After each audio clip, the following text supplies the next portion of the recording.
कबीर साहब के इन प्यारे बचनों से जन्म तेरा बातों ही बीत गयो। जो असली काम करना था वो हम कर ही नहीं पाते और व्यर्थ की बातों में ही सारा समय बीत जाता है। और ये पता बिल्कुल अंतिम क्षण में जाके चलता है कि हम जो करते रहे, कभी शिक्षा प्राप्त की, कभी खेलकूद में व्यस्त रहे, कभी प्रेम संबंधों में पड़े, कभी घर गृहस्थी बसाई, कभी मकान बनाने लगे, कभी ऊंची पद प्रतिष्ठा हासिल करने लगे, कभी धन संपत्ति कमाई, यश प्रतिष्ठा कमाई, और एक दिन अचानक पता चलता है कि जाने का समय आ गया। तब एहसास होता है कि इतने सालों से 70-80 साल का समय मिला था, वो सारा समय बेकार गया।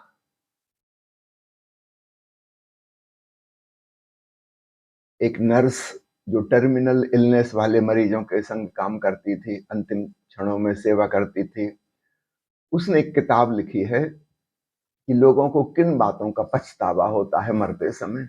हजारों मरीज उसके सामने मरे हैं, अंतिम दिन उनके साथ बिताए हैं।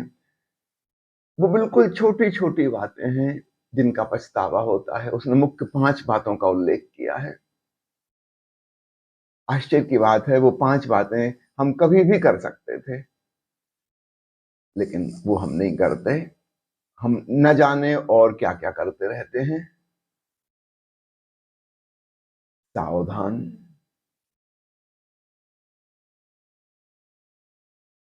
सार्थक क्या है, व्यर्थ क्या है, इसकी पहचान जीते जी अगर हो जाए तो ही कोई मतलब की है।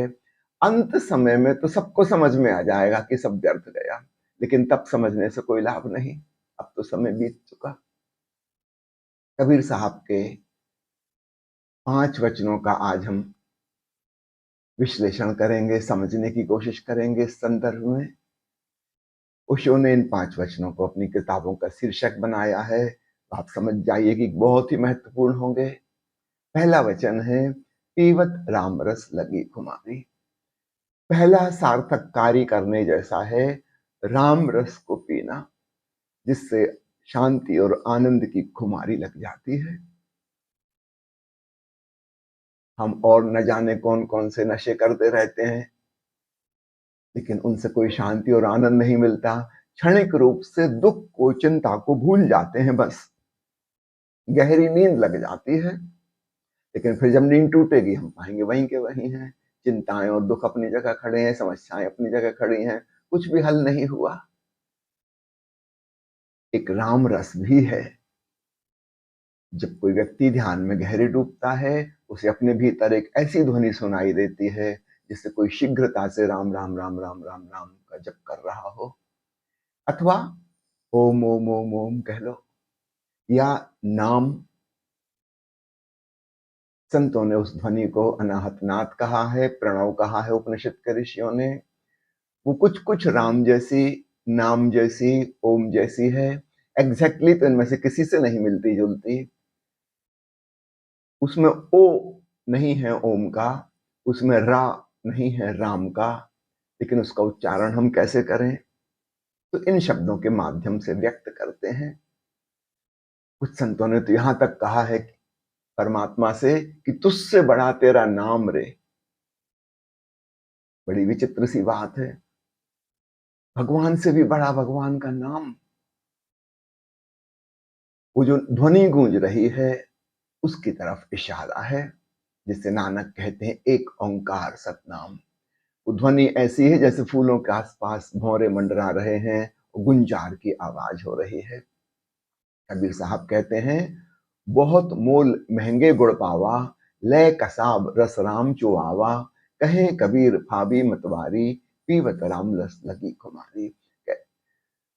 शराब बनाने के लिए किसी कार्बोहाइड्रेट का उपयोग करना पड़ता है। कबीर साहब के जमाने में गुड़ का उपयोग करते थे। गुड़ सबसे सस्ती चीज थी, लेकिन कबीर कह रहे हैं बहुत मोल महंगे गुड़ पावा। हम जिस गुड़ का इस्तेमाल कर रहे हैं इस आंतरिक रसायन के निर्माण में, बहुत महंगा गुड़ है। ये कौन सा महंगा गुड़ है? बहिर्मुखता को छोड़ना होगा, वो जो व्यर्थ की चीजों में हम उलझे हैं, उनको छोड़ के अंतर्मुखी बनना पड़ेगा। ये बात बड़ी महंगी है, ये आसानी से समझ में नहीं आती। अरबों लोग हैं दुनिया में, दो चार को समझ में आ जाए तो बहुत है। बड़ा महंगा गुण है। जीवन के गहन अनुभवों से यह समझ प्राप्त होती है, यह परिपक्वता आती है कि बाहर संसार में सब व्यर्थ है, असली बात है भीतर। स्वयं को जानना है, ये है असली बात। हम तो दुनिया को जानने में लगे रहते हैं, अथवा दुनिया को बताने में लगे रहते हैं कि मैं कौन हूं। अभी हमको खुद ही नहीं पता मैं कौन हूं, और हम दूसरों की नजरों में महान और श्रेष्ठ बनने का प्रयास करते हैं। तो सबसे महंगा गुण यही है, अपने भीतर अंतर यात्रा हम कैसे करें। बहुत मोल महंगे गुण पावा, बड़े अनुभवों से, खट्टे मीठे अनुभवों से, उतार चढ़ाव से जिंदगी के ये वाला गुण प्राप्त हुआ। ले कसाब रस राम जो आवा, तब जाके भीतर राम रस को सुना, राम के नाम को सुना, और कहते हैं फिर जीवन मतवाला हो गया। कहे कबीर भावी मतवारी, पीवत राम रस लगी खुमारी। क्यों उसको खुमारी कहते हैं? बुद्ध ने, महावीर ने, कृष्ण ने ऐसा नहीं कहा। उन्होंने परम होश की चर्चा की।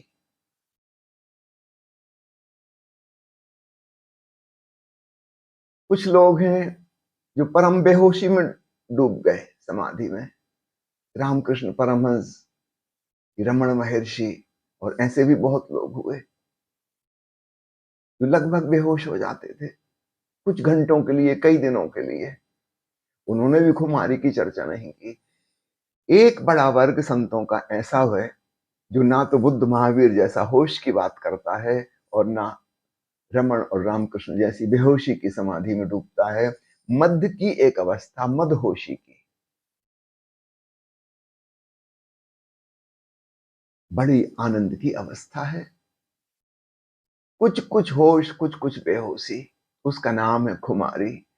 कबीर साहब, मीराबाई, गुरु नानक देव और मध्ययुग के बहुत से संत इस प्रकार की समाधि में डूबे। तो याद रखना, तीन प्रकार की समाधि हैं। एक परम होश वाली, कृष्ण कहते हैं जब सारी दुनिया सोती तब भी योगी जागता है। एक रामकृष्ण वाली, जब सारी दुनिया जागी तब भी वो बेहोश है। और एक कबीर वाली, मध्य में होश भी है और बेहोशी भी है, दोनों में एक संतुलन सब गया। उसका नाम खुमारी। गुरु नानक देव जी ने भी कहा है, नाम खुमारी नान का, चढ़ी रहे दिन रात, भांग धतूरा नान का, उतर जाए प्रभात। दूसरे जो नशे हैं वो तो सुबह तक उतर जाएंगे, 8-10 घंटे उनका असर होगा। लेकिन नाम की जो खुमारी है, सतनाम सुनकर जो लगी है, वह दिन रात चढ़ी रहती है, सदा सदा के लिए चढ़ी रहती है। कबीर साहब के दूसरे वचन का उल्लेख करना चाहेंगे, ज्यों की त्यों धर दीनी चदरिया। ओशो ने अपनी एक किताब का शीर्षक इससे बनाया। और मजे की बात है, इस किताब में कबीर साहब के वचनों की व्याख्या नहीं है, बल्कि महावीर के पंच महाव्रत की चर्चा है। अहिंसा, अप्रमाद, अचौर्य, अपरिग्रह, अकाम, इनकी चर्चा है। आप पूछोगे स्वाभाविक रूप से, जब पंच महाव्रत की चर्चा है तो कुछ वैसा नाम रखना था कि कबीर साहब का वचन क्यों रखा, ज्यों की त्यों धर दीनी चदरिया। कबीर कहते हैं, जन्म में मुझे जैसी मिली थी चादर, मैंने वैसी ही उतार के रख दी मरते समय, ये देह रूपी चादर। कबीर साहब तो जो लाहे हैं, उनकी उपमाएं भी जो लाहे वाली हैं। चादर का काम करते हैं, कपड़ा बनाते हैं, कह रहे हैं इस चादर में दाग नहीं लगा, जैसी साफ सुथरी स्वच्छ पावन पवित्र प्रभु ने मुझे दी थी, वैसी की वैसी लौटा रहा हूं, ज्यों की त्यों धर दीनी चदरिया। अब समझना पंच महाव्रत से इसका क्या संबंध है।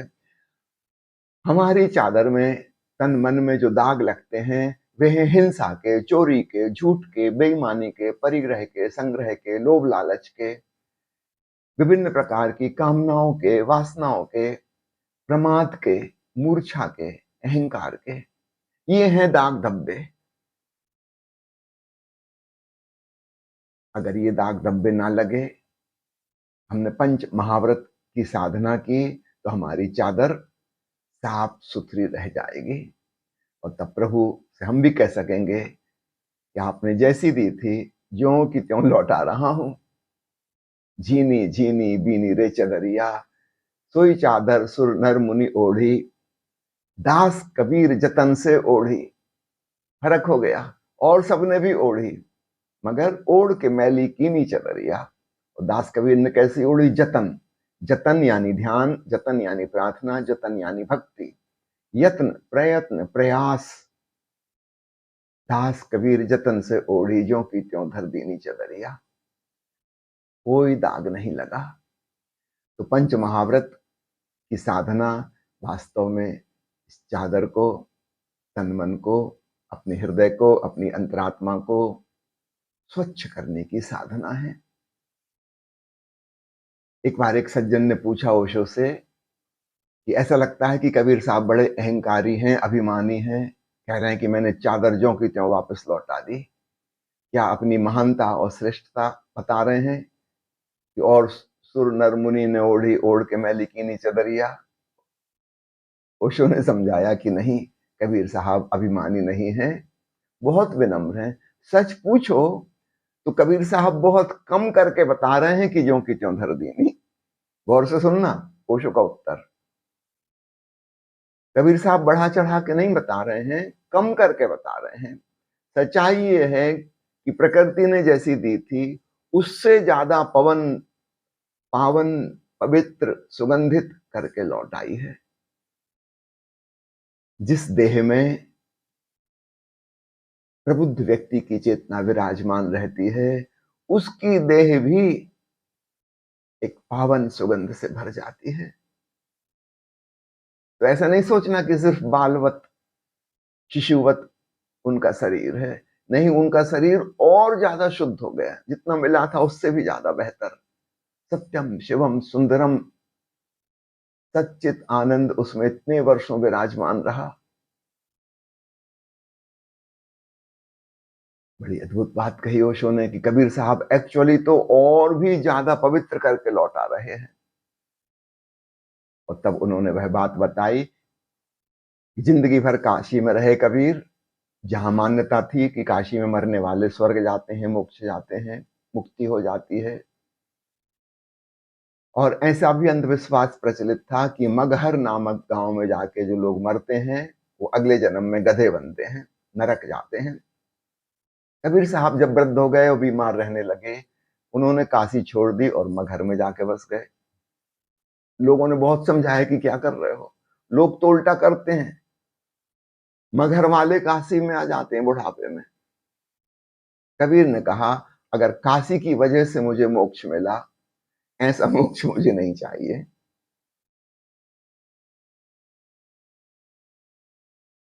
मैं मगहर में मरूंगा। और उन्होंने वैसा ही किया। कई साल मगहर में रहे अपने जीवन के अंतिम काल में। मगहर ही में उनकी मृत्यु हुई। उन्हें इतना पक्का पता है अपनी पवित्र चादर का। वो भीतर की बात है, वो काशी में मरते हैं कि मगहर में मरते हैं, इससे कोई फर्क नहीं पड़ता। ऐसा प्रबुद्ध व्यक्ति जहां भी अपनी देह को छोड़ेगा, वह तो महापरिनिर्वाण को उपलब्ध होगा। बाहर की परिस्थिति, बाहर की जगह से क्या लेना देना, असली बात तो उसके भीतर है। वह कामना की जंजीरों से मुक्त हो गया, उसका तो मोक्ष सुनिश्चित है। और जो व्यक्ति कामना और वासनाओं की जंजीरों में बंधा है, काम क्रोध लोभ मोह लालच अहंकार में जी रहा है, वो जहां भी जिएगा बंधन में जिएगा, दुख में रहेगा, जहां भी मरेगा बंधन में मरेगा, आवागमन से छूट नहीं सकता। बाहर की परिस्थिति क्या करेगी। सन 2020 में संयोग की बात, हमारा मगहर जाना हुआ।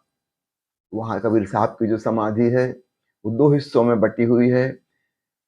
उनके मरते ही उनके शिष्य जो हिंदू मुसलमान थे, जिनको जिंदगी भर कबीर साहब समझाते रहे कि सब मनुष्य एक हैं, धर्म संप्रदाय इत्यादि व्यर्थ की बातें हैं, गुरु की बात मगर सुनता कौन है। जैसे ही कबीर साहब मरे, झगड़ा खड़ा हो गया कि समाधि बनेगी कि मझार बनेगी। और दो हिस्सों में उन्होंने बांट लिया उस जगह को। आधी तरफ समाधि है, आधी तरफ मजार है। पिछले 600 सालों से बीच में दीवार खड़ी थी, लेकिन जब मैं वहां पहुंचा, वहां के महंतों से मिला, जो संतगण इस तरफ समाधि की देखभाल कर रहे हैं और जो मुसलमान भाई दूसरी तरफ मजार की देखभाल कर रहे हैं, इन लोगों ने अत्यंत बुद्धिमत्ता का परिचय दिया है। कुछ ही साल पहले उन्होंने मिलकर बीच की दीवार ध्वस्त कर दी। बहुत बड़ी बात हो गई। राजनीतिक लोग, कट्टरवादी सांप्रदायिक लोग तो चीजों को बांटते हैं, खंड खंड करते हैं, विभाजन करते हैं, मनुष्य को मनुष्य से तोड़ते हैं। और अभी जो लोग समाधि और मजार की देखभाल कर रहे हैं, उन्होंने जोड़ दिया, बहुत महत्वपूर्ण कार्य किया। उनके प्रति मेरे हृदय में बहुत सम्मान की भावना आ गई। कबीर कहते हैं, झीनी झीनी बीनी चदरिया, सोई नादर सोई चादर सुर नर मुनि ओढ़ी, ओढ़ के मैली कीनी चदरिया, दास कबीर जतन से ओढ़ी, ज्यों की त्यों धरती नी चदरिया। अगले 3 शीर्षक संक्षिप्त में लूंगा। एक है समुद्र समानई बूंद में, दूसरी है घाट बिलाना बाट बिनु, और तीसरी है कहे कबीर में पूरा पाया। समुद्र बूंद में समा गया। इसके पहले कबीर ने एक दूसरा वचन कहा था, बूंद समानी समुद्र में। वो जो छोटी सी आत्मा चेतना की बूंद थी, वो परमात्मा के विराट सागर में समा गई। यहां तक तो बात समझ में आती है। फिर कुछ सालों के बाद उन्होंने दूसरा दोहा कहा, जिसमें कहा है, समुद्र समाना बूंद में सो कतहेरी जाए। कुछ उल्टा ही हो गया है। परमात्मा आके इस आत्मा में समा गया। पूरा आकाश मेरे आंगन में उतर आया हो जैसे। यह अद्भुत घटना घटती है। पहले भक्त भगवान में समाता है, समर्पित होता है, लीन हो जाता है, और फिर इसका विपरीत भी होता है, भगवान भक्त में समा जाता है। कबीर साहब उस तरफ इशारा कर रहे हैं। विराट आके अंश में समा गया, और अंश अंश न बचा, विराट हो गया। अहम ब्रह्मास्मि, अब तो ब्रह्म ही आ गया, अब अहम बचा ही नहीं। ये तो भाषा की मजबूरी है, कहना पड़ता है अहम। दूसरा शीर्षक है घाट भुलाना बाट बिन। ये जिस दोहे पर आधारित है वो है, घाट बिलाना बाट बिनु, भेष भुलाना कान, जाकी माड़ी जगत में सो ना परा पहचान। जो लोग बाट यानी रास्ता को भूल गए हैं, वे घाट को भी भूल गए। कहाँ जाना है, कहाँ है वह तीर्थ, किस रास्ते की बात कर रहे हैं? वो जो अंतर यात्रा का मार्ग है। घाट वह तीर्थ अपने भीतर है, जहां से हम उस पार जा सकते हैं। अगर वहां हम नहीं पहुंच पाए, सो न परा पहचान, फिर उस परा तत्व को नहीं पहचान सकते। वो हमारे ही भीतर मौजूद है परमात्मा, लेकिन हम वहां जाएं तब पता चलेगा ना। खजाना मौजूद है भीतर, और हम बाहर भिखारी बने फिर रहे हैं कि मुझे प्रेम चाहिए, मुझे शांति चाहिए, मुझे आनंद चाहिए, मुझे ये चाहिए, वो चाहिए, और बाहर वो है ही नहीं जो हम खोज रहे हैं। हाँ, बाहर धन है, सामान है, मकान है, बाहर पद है, राजनीति है, यश है, प्रतिष्ठा, ये बाहर की चीजें हैं। जो भीतर की चीजें हैं वो भीतर मिलेंगी। शांति भीतर है, प्रेम भीतर है, आनंद भीतर है, परमात्मा भीतर है। ये बाहर कैसे मिलेंगी? तो जो व्यक्ति भीतर को मुड़ गया, वह उस परा को पहचान लेता है। एक बार एक मित्र ने मुझसे पूछा कि जब कबीर कहते हैं, कहे कबीर में पूरा पाया, मैंने संपूर्ण को, सागर को, विराट को पा लिया, क्या यह भी अहंकार की घोषणा है कि उन्होंने पूरे परमात्मा पे कब्जा कर लिया, दूसरों के लिए कुछ शेष बचा के नहीं? नहीं, परमात्मा पे कब्जा नहीं कर लिया है, परमात्मा का स्वभाव ऐसा है कि वह पूरा ही मिलता है, वह पूर्ण है और पूर्ण के खंड नहीं हो सकते। वह अखंड है, असीम है, अनंत है, उसके टुकड़े टुकड़े नहीं हो सकते। तो ऐसा नहीं कि कबीर ने पूरा पाया, महावीर ने भी पूरा पाया, बुद्ध ने भी पूरा पाया, दरिया साहब ने भी पूरा पाया, मीरा ने भी पूरा पाया, रामकृष्ण ने भी पाया, रमन ने भी पाया। और जब तुम पाओगे तुम भी पूरा ही परमात्मा पाओगे। उसके खंड नहीं होते, पूरा अखंड, सब कुछ, ऑल इंक्लूसिव। इसलिए तो उसका नाम विराट है। अगर उसके भी खंड खंड और टुकड़े हो जाएं तो बड़ी मुश्किल होगी। परमात्मा का एक खंड लेके कोई भागा, कोई दूसरा खंड ले भागा, और जब तक हम पहुंचे मोक्ष तब तक पता चला कि परमात्मा आउट ऑफ स्टॉक हो गया। पुराने लोग सब ले गए, बड़े बड़े संत महात्मा नहीं। वह अखंड और पूर्ण ऐसा है जैसा कि ईशावास्य उपनिषद का ऋषि कहता है कि पूर्ण में से अगर पूर्ण को भी निकाल लो तो भी पीछे पूर्ण ही शेष रह जाता है। ये गणित हमारे साधारण गणित के पार की बात है। अगर किसी के पास 100 रुपए हैं, उसमें से 10 रुपए निकाल लोगे तो कम हो जाएंगे, 90 बचेंगे। लेकिन भीतर का जो जगत है, वहां पूर्ण में से पूर्ण भी निकाल लो तो भी पूर्ण ही शेष बचता है। और उसमें कितना ही जोड़ दो, पूर्ण भी जोड़ दो, तो भी वह पूर्ण का पूर्ण ही रहता है। उसमें कुछ कमी वेशी भी नहीं हो सकती और कोई बढ़ोतरी भी नहीं हो सकती। ये अर्थ है पूर्ण का। दूसरे शब्दों में कह लो शून्य। तुम शून्य में से शून्य निकाल लो तो पीछे क्या बचा? शून्य ही बचा। शून्य में शून्य जोड़ दो, हजारों शून्य जोड़ दो, तो भी शून्य शून्य ही रहा। शायद पूर्ण से समझ ना आए, शून्य से समझ तो आसानी से आ जाएगा। शून्य और पूर्ण परमात्मा को कहने के दो ढंग हैं। आदि शंकराचार्य उसे पूर्ण कहते हैं। कबीर ने इस वचन में उसको पूरा कहा है, कहे कबीर में पूरा पाया।